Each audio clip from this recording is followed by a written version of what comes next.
Buenos días, estimados alumnos. Espero que puedan escucharme adecuadamente.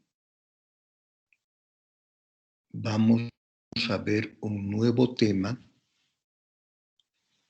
cuyo título es Complicaciones quirúrgicas y embarazo. Toda mujer embarazada, igual que una mujer no embarazada, puede presentar patologías quirúrgicas que tienen que resolverse de la forma más pronta y adecuada posible. Recuerden que en el embarazo se producen una serie de modificaciones, tanto anatómicas como fisiológicas,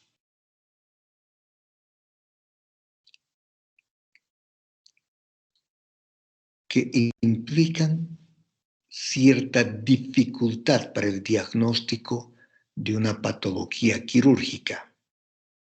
Retrasan la conducta quirúrgica y frecuentemente incrementan la mortalidad materna y perinatal.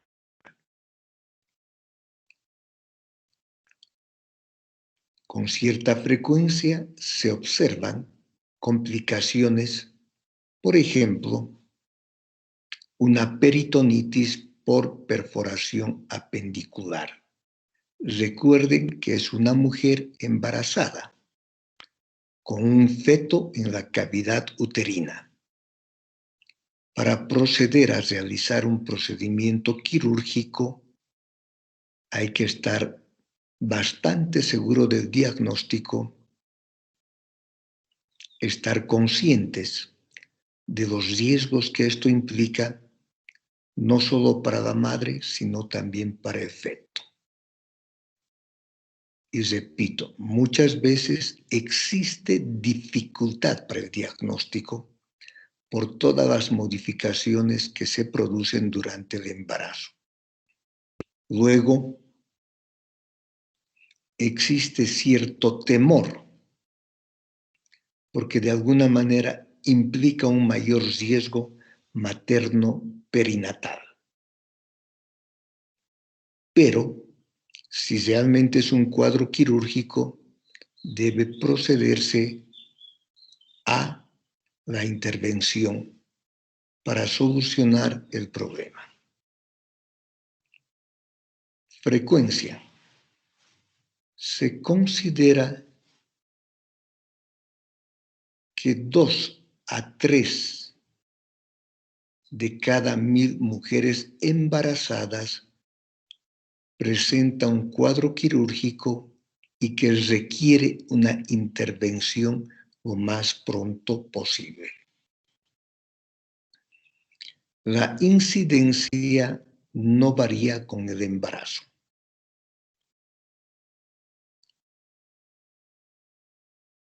Entre las causas más comunes de cirugía en el embarazo independientes de la cesárea, están las apendicitis, las complicaciones del tracto biliar, las masas anexiales o accidentes de los anexos y las complicaciones de la pancreatitis. Escuchen, las causas más frecuentes para cirugía en una mujer embarazada son la apendicitis, las complicaciones del tracto biliar, las masas anexiales o accidentes de los anexos y complicaciones médicas de la pancreatitis. Consideraciones maternas. es importante recordar que existe un incremento considerable del flujo plasmático. Este aumento considerable del flujo plasmático va a modificar la farmacocinética y la farmacodinámica de las drogas que se van a utilizar durante el embarazo y que van a tener acción sobre el feto. Entonces, recuerden que va a modificar la farmacocinética y la farmacodinámica de las drogas o medicamentos que se utilizan durante el embarazo. Ustedes saben que la farmacocinética estudia las acciones de los medicamentos en un determinado tiempo y básicamente está relacionado con la absorción, con la distribución, con la localización en los tejidos, la transformación y la eliminación de los fármacos. En cambio, la farmacodinámica estudia todos los efectos bioquímicos y fisiológicos más su mecanismo de acción en el cuerpo de todos los fármacos administrados. Entre las consideraciones maternas, repetimos, existe un incremento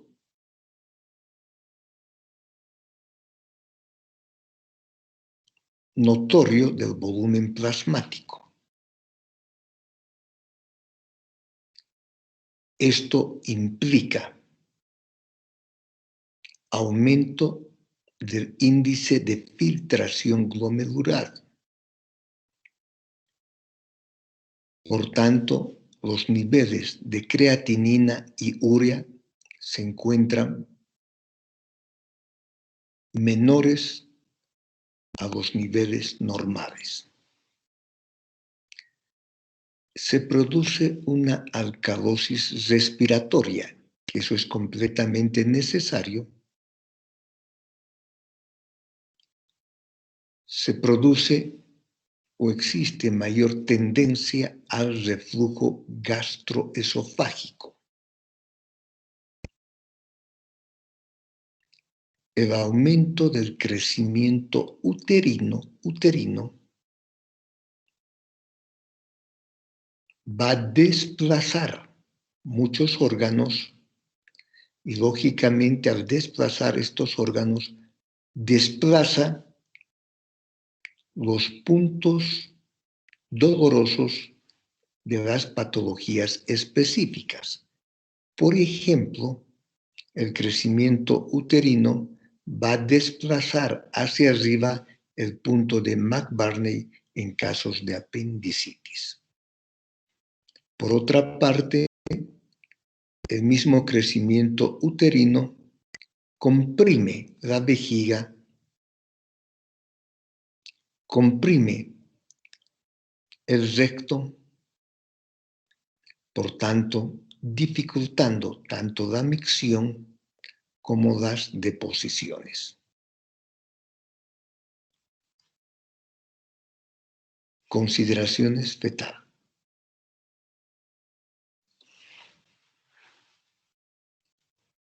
Cuando se llega al diagnóstico de que estamos frente a una patología quirúrgica en una mujer embarazada, hay que también considerar las consecuencias sobre el feto neonato. es importante determinar la acción de los fármacos. En estos casos se van a utilizar fármacos preoperatorios. Se van a utilizar anestésicos, se van a utilizar analgésicos postoperatorio. Es necesario considerar el uso de antibióticos postoperatorio. Es necesario considerar los métodos de diagnóstico que se están empleando y las repercusiones que van a tener sobre el feto. Es necesario recordar que el feto requiere una adecuada perfusión sanguínea. Para esto, previamente la madre debe tener una buena perfusión sanguínea, una adecuada perfusión uteroplacentaria y finalmente una adecuada perfusión sanguínea fetal. No se olviden que el feto recibe todos sus nutrientes y principalmente el oxígeno a través de la circulación materno-fetal, a través del aporte que le hace la placenta y el cordón umbilical.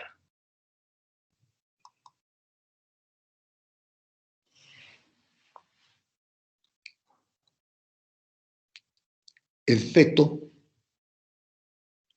durante el procedimiento quirúrgico, debe tener un control continuo, una monitorización continua. Si fuera embarazos mayores de 24 semanas, también hay que estar atentos y listos para detectar casos de contracciones uterinas y amenazas de parto pretérmino.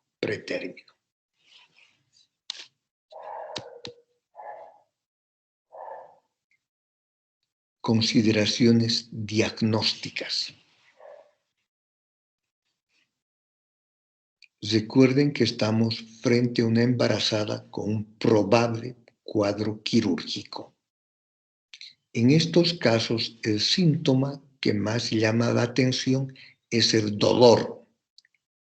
Puede ser un dolor localizado o puede ser un dolor generalizado.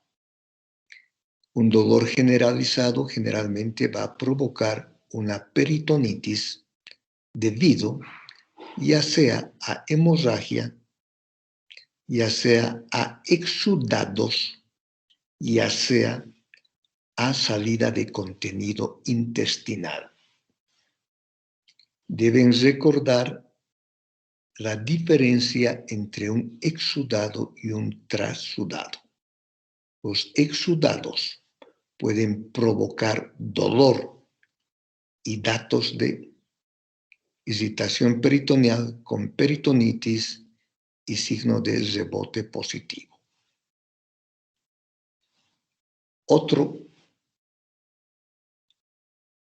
signo en cuadros quirúrgicos es la fiebre. Generalmente la temperatura se encuentra por encima de los 38 grados centígrados.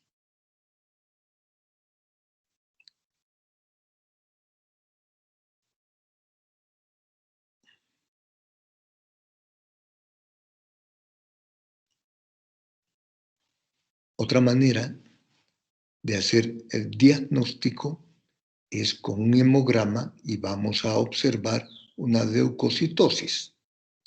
Generalmente los valores son mayores a 16.000 leucocitos por mililitro.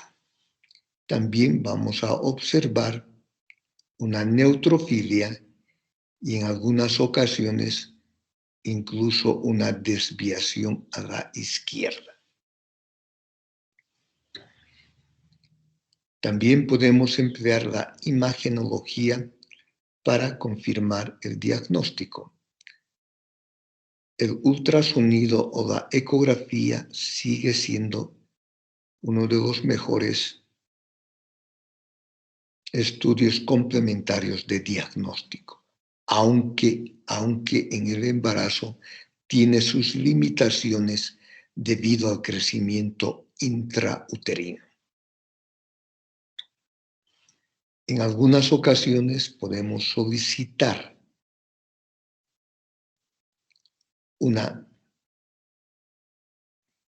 placa de rayos X o una tomografía. Lógicamente, recordar que es una mujer embarazada y valorar siempre que el beneficio sea mayor que el riesgo. En estos casos, hay que utilizar protección abdominal. De todas maneras, quiero informarles que una placa simple de abdomen implica alrededor de 100 milirats de radiación. 100 milirats de radiación. Y se considera que exposiciones menores a 5 rats no tienen ningún efecto deleterio sobre el feto. Entonces, para que exista la posibilidad o la probabilidad de algún daño por la radiación, tiene que ser de 5 rats. Por tanto, si fuera necesario, podemos solicitar ya sea una radiografía, una placa simple, o podemos solicitar una tomografía. Recuerden que tanto los X como la tomografía tienen el mismo principio físico, radiación ionizante. También podemos solicitar una resonancia magnética nuclear. Solicitamos en casos especiales, pero recuerden que por su principio físico es también inocuo, sin ningún riesgo para el feto, igual que la ecografía. Por tanto, la resonancia magnética nuclear es un examen útil solicitado en casos especiales. Consideraciones básicas durante la cirugía.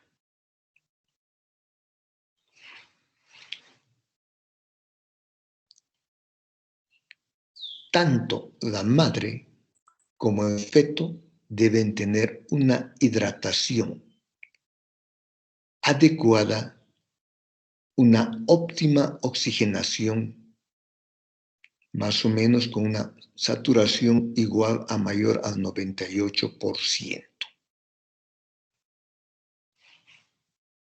Por tanto, si es que hubiera deshidratación, manifestaciones de shock hipovolémico o una saturación baja de oxígeno, previamente deben mejorarse estas condiciones.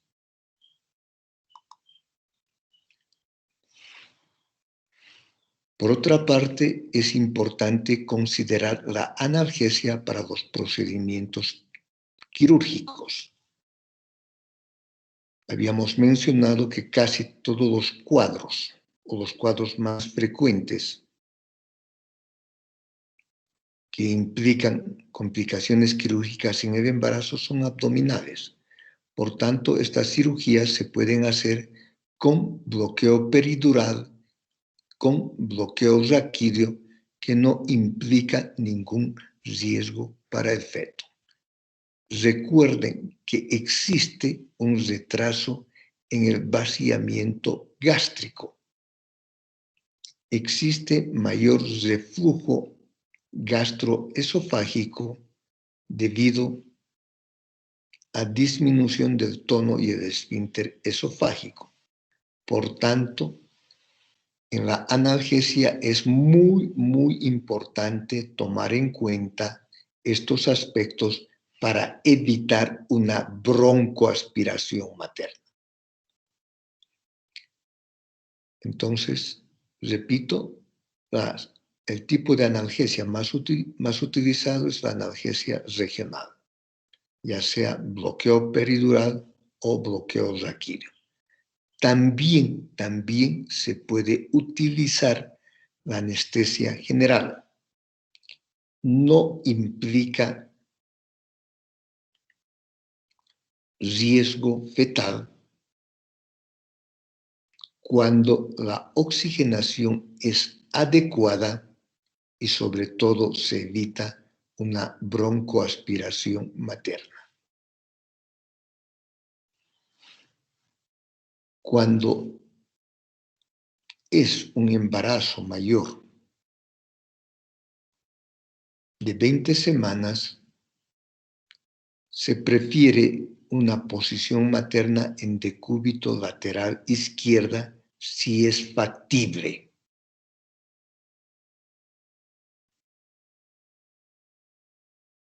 Debe evitarse las incisiones estéticas. Las incisiones deben ser las más adecuadas que luego permitan realizar una exploración adecuada de la cavidad abdominal. En lo posible debe evitarse la manipulación uterina. Esto para disminuir los riesgos de un aborto o un parto pretérmino.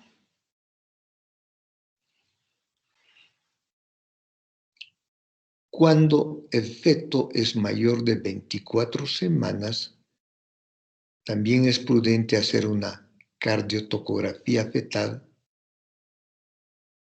para determinar las condiciones del feto y ver que no exista efectos perniciosos por los anestésicos.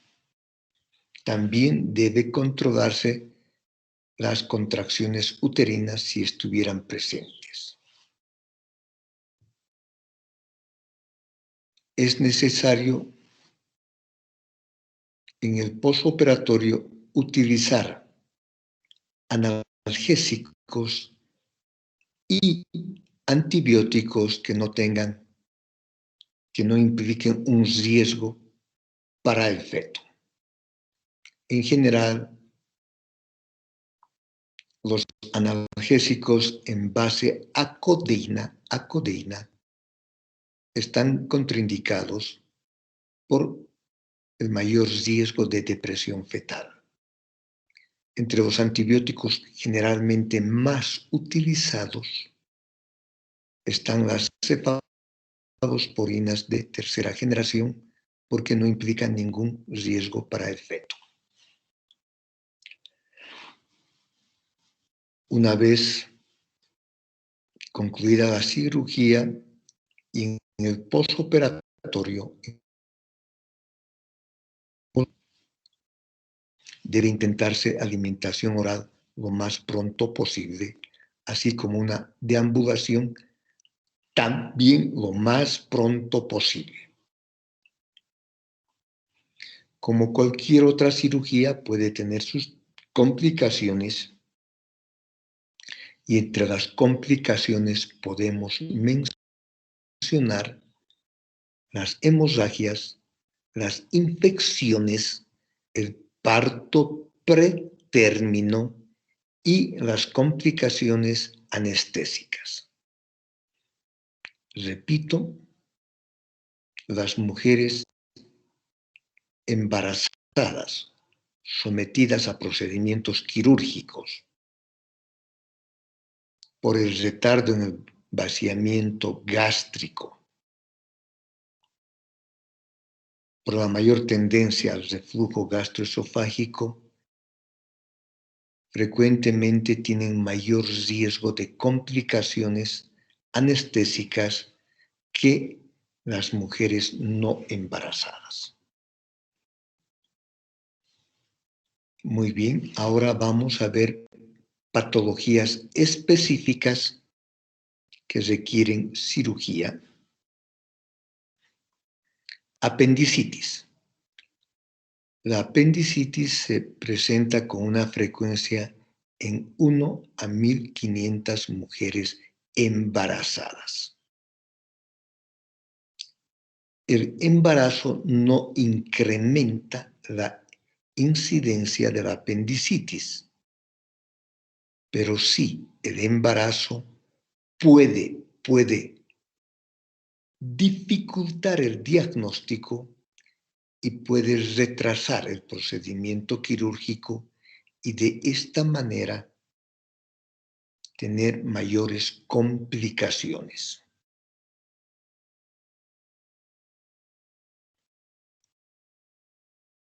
Entre las manifestaciones clínicas de la apendicitis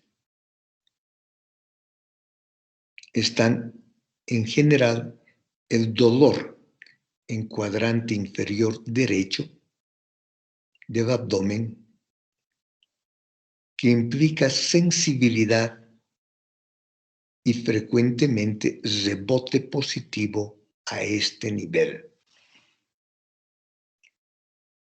Generalmente existen náuseas, vómitos, leucocitosis.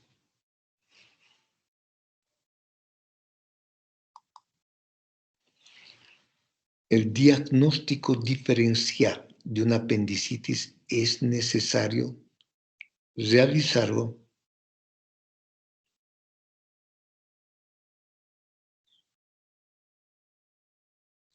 con cálculo renal, cálculo ureteral, torsión anexial. Es necesario realizar con una colecistitis aguda,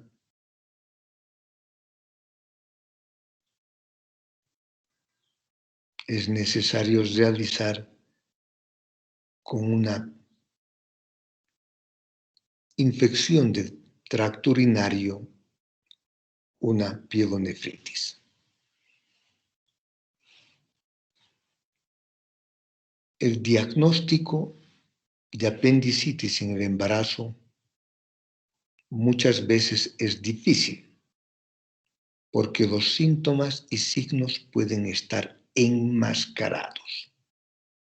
Por ejemplo, el punto de McBarner se encuentra desplazado hacia arriba y no necesariamente en fosa ilíaca izquierda. Por otra parte, un 25% de las embarazadas con diabetes no presenta hipertermia mayor a 38 grados. También, en algunas ocasiones, no se observa leucocitosis.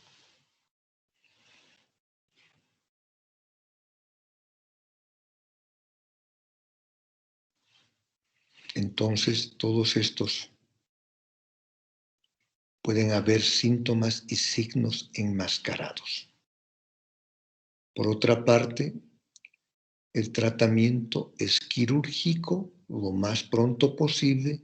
Se recomienda una incisión paramediana derecha.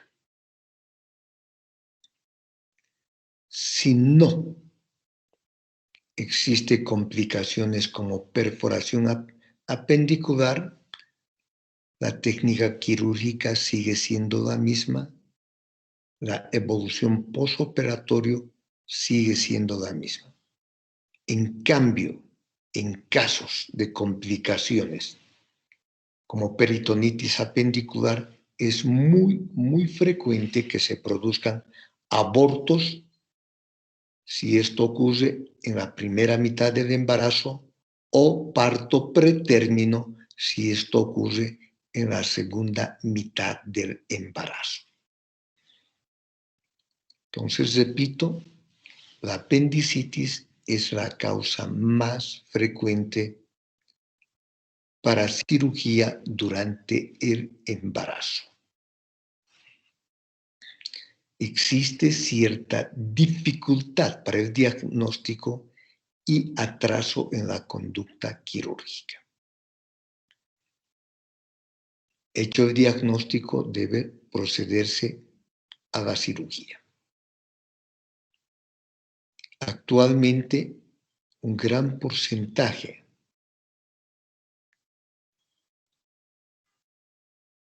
de estos procedimientos quirúrgicos, y sobre todo si es en la primera mitad del embarazo, se están realizando vía laparoscopía.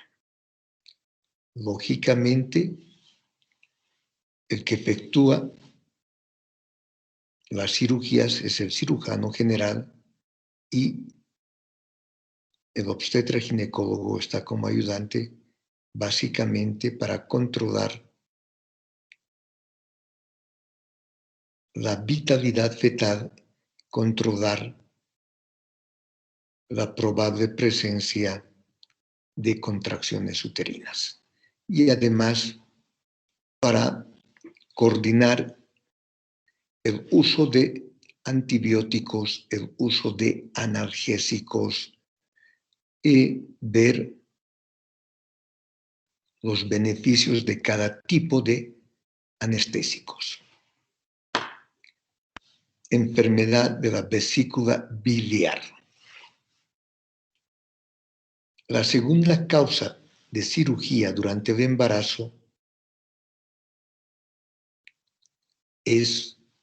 son los desórdenes del tracto biliar. Entre estos están la colecistitis aguda. Es un cuadro con manifestaciones clínicas bastante severas. Existe dolor intenso en cuadrante superior derecho o en epigastrio. Existe bastante sensibilidad a este nivel. Es frecuente encontrar un signo de Murphy positivo. Generalmente se acompaña de náuseas, vómitos, anorexias. Generalmente son cuadros desencadenados por la ingesta de ciertos alimentos. Existe también elevación de la temperatura. Existe una leucocitosis.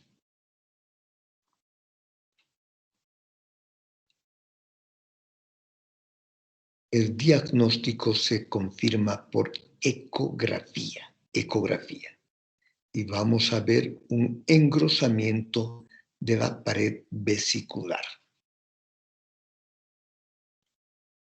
Si estamos en la segunda mitad del embarazo, se puede realizar inicialmente tratamiento médico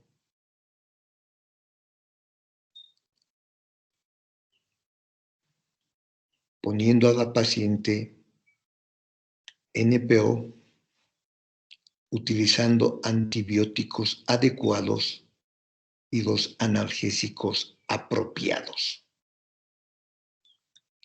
Si no hay mejoría del cuadro clínico, se procede a realizar la intervención quirúrgica. Repito, dependiendo de las semanas de gestación, puede ser por laparoscopía o una cirugía abierta. Si existe respuesta adecuada al tratamiento médico, también existe una alta probabilidad que se vuelva a repetir el mismo cuadro durante la gestación, hasta la conclusión del embarazo. Repito, inicialmente se intenta efectuar un tratamiento médico en casos de colecistitis aguda.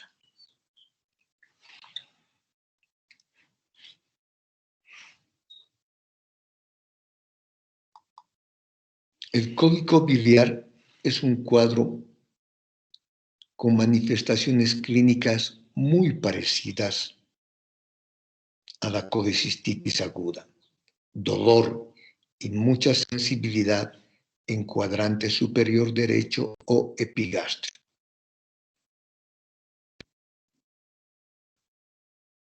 Puede haber también náuseas, vómitos, pero lo que normalmente no existe son alzas térmicas y leucocitosis marcada. Entonces, normalmente no existe en el cólico biliar alzas térmicas y leucocitosis marcada. Generalmente remiten en poco tiempo, en algunas horas remiten el cuadro con el uso de analgésicos antiespasmódicos. Muchas veces utilizamos derivados de la morfina y antiespasmódicos. Con esto se resuelve, pero también es frecuente que se vuelva a repetir durante el embarazo y en algunas ocasiones evolucionar hacia una colecistitis aguda. Por lo tanto, el tratamiento es médico y con el empleo de analgésicos y antiespasmódicos. Repito, los analgésicos utilizados generalmente son la morfina asociado a un fármaco principalmente con acción antiespasmódica. La colelitiasis, que es la presencia de cálculos o piedras dentro de la vesícula. También produce un cuadro agudo con dolor muy intenso, un dolor tipo cólico, que se acentúa con la ingesta de ciertos alimentos, sobre todo alimentos grasos. También en la colelitiasis se puede valorar si se realiza un tratamiento médico, básicamente con analgésicos, antiespasmódicos o la necesidad de un procedimiento quirúrgico. El diagnóstico se efectúa por ultrasonido, observando la presencia de cálculos dentro de la vesícula. La coledocolitiasis es la presencia de cálculos o piedras dentro del colédoco. Lógicamente ustedes saben que esto va a obstruir las vías biliares, va a provocar ictericia y va a provocar, lógicamente, una elevación de las bilirrubinas. Por tanto, las coledocolitiasis sí requieren una cirugía. Y debido al tipo de procedimiento quirúrgico, a la complejidad que esto implica, a la exploración de las vías biliares, es un cuadro que requiere una cirugía abierta. Otro cuadro son las pancreatitis, una inflamación del páncreas que puede deberse principalmente a una coledoclitiasis, a una coledocolitiasis a una hipertrigliceridemia familiar puede deberse también a fármacos como la tetraciclina y diuréticos tiacídicos, aunque estos fármacos no son utilizados durante el embarazo. Entonces, las causas más frecuentes son la presencia de cálculos a nivel del tracto biliar. El tratamiento inicialmente es médico,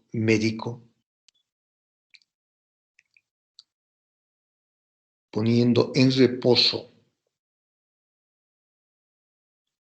el tubo gastrointestinal, utilizando sondas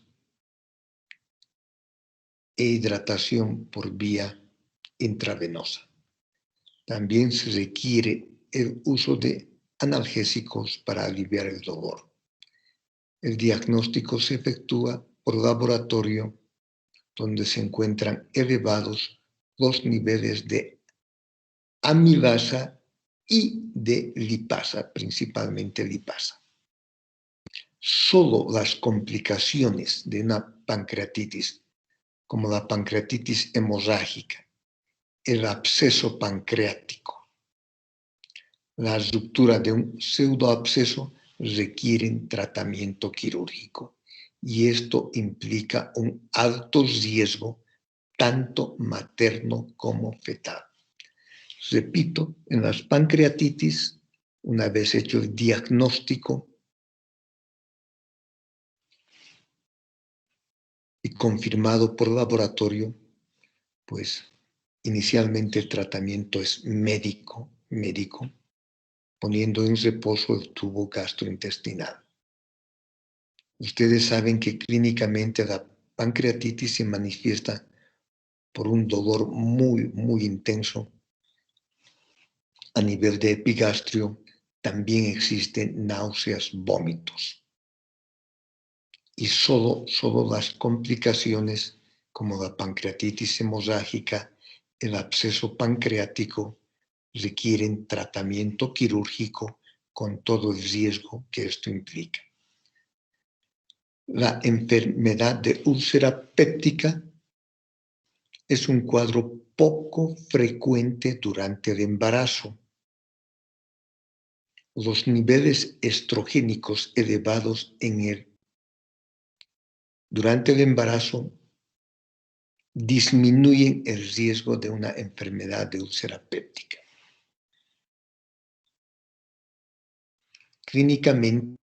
Clínicamente se manifiesta por dolor urente en epigastrio. También puede haber náuseas, vómitos. Existen las dispepsias, el dolor urente en epigastrio, náuseas, vómitos, dispepsias. Ustedes saben, el diagnóstico se efectúa por endoscopía.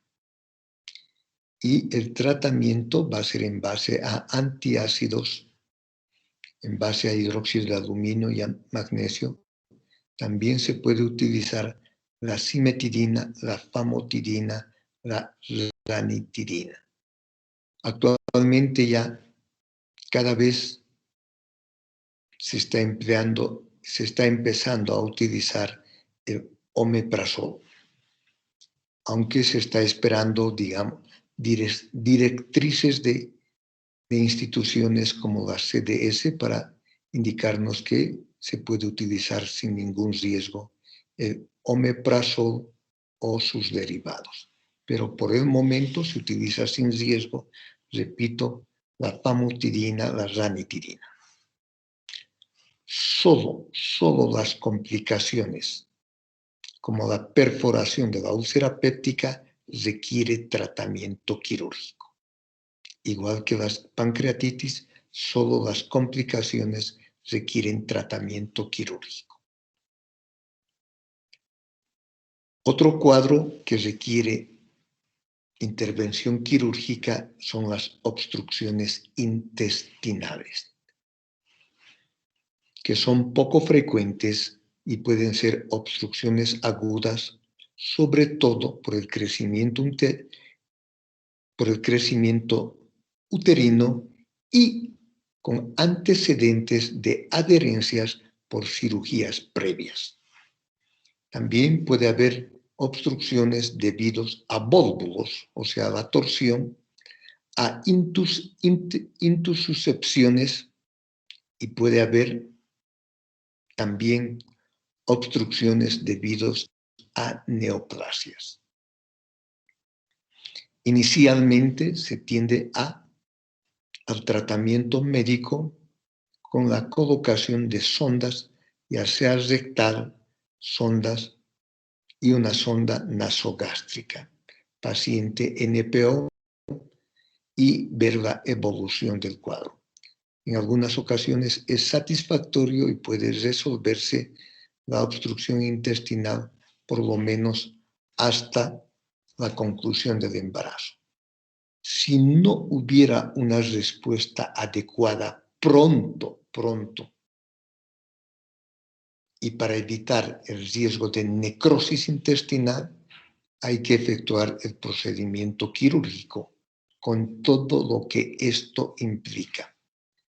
Muchas veces hay que efectuar resección intestinal y esto implica un alto riesgo de complicaciones maternas, perinatales, riesgos de septicemia. Y algunas veces, sí, ya es un útero bastante crecido, sobre todo en la segunda mitad del embarazo, excepcionalmente se podría realizar una cesárea para facilitar las resecciones intestinales. Repito, es uno de los cuadros de baja incidencia, pero un cuadro con alto riesgo de mortalidad materna. La obstrucción intestinal. También una de las causas que pueden ocasionar procedimientos quirúrgicos son los desórdenes anexiales, ya sea por masas y sobre todo por accidentes anexiales, como la torsión, la ruptura y el absceso anexial. Son cirugías poco frecuentes, con una frecuencia menor de 1 en 1000 embarazadas. Generalmente la masa que más se observa es el cuerpo lúteo quístico, frecuentemente con un diámetro menor a 6 centímetros y que se resuelve espontáneamente entre las 14 a 18 semanas de gestación. En cambio, las otras masas quirúrgicas generalmente implican complicaciones, por ejemplo, por torsión, por ruptura, por hemorragia, por obstrucción del canal del parto. Entonces requieren cirugía. En estos casos, las causas más frecuentes son un cistoadenoma mucinoso, los quistes paraováricos, casos de endometriomas y el quiste dermoide benigno. Son las causas que requieren procedimientos quirúrgicos. Muy bien, con esto hemos terminado el tema de complicaciones quirúrgicas y embarazo. Hemos tratado de simplificar lo más posible y tratar de que al mismo tiempo sea lo más comprensible posible. Si no hay alguna pregunta, alguien quiere una aclaración, con mucho gusto podemos hacer en este momento.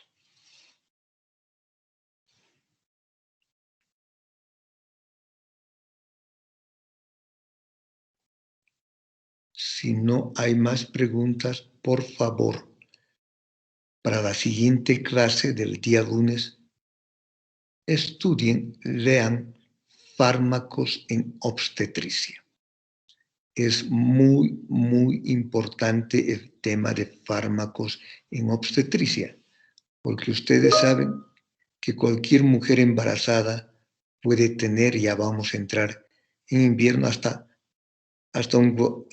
un resfrío común, y tenemos que darle el fármaco apropiado.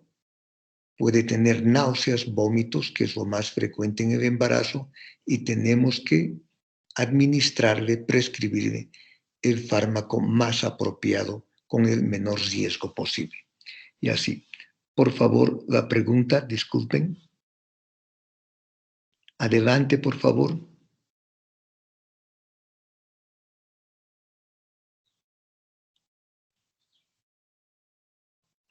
Bueno, si no hay preguntas, no hay solicitudes de aclaraciones, me despido, que tengan buen día, que tengan un buen día, y nos volvemos a reunir el día lunes en la noche. Que tengan buen día y buen fin de semana. Gracias, doctor. Hasta luego. Gracias, doctor. A ustedes las gracias por su presencia. Hasta luego, doctor. Muchas gracias.